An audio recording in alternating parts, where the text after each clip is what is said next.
चंदौली जिला के हई रंगीला केहू के आगे ना पैंट भइल ढीला। चंदौली जिला के हई रंगीला केहू के आगे ना पैंट भइल ढीला। तो का कोइले तोहरो भाई सबके समझ में आ जाई जब हम चंदौली में छाई। तोरो जवानी रंग जाई जब हम चंदौली में छाई।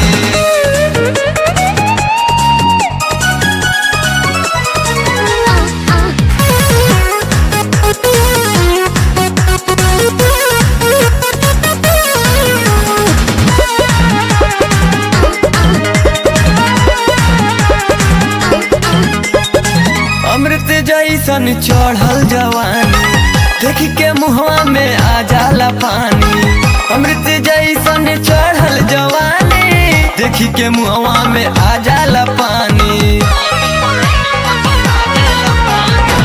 अमृत जैसन चढ़ल जवानी देखी के मुहवा में आ जाला पानी। अमृत जैसन चढ़ल जवानी देखी के मुहवा में आ जाला पानी।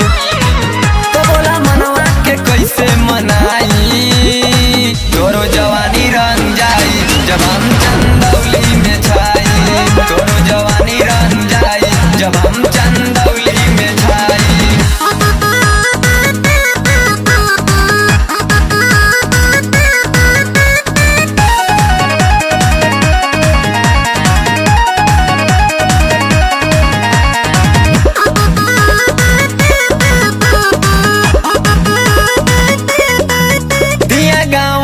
बच के तू रही है जानी नादी में ढोरी देखई है।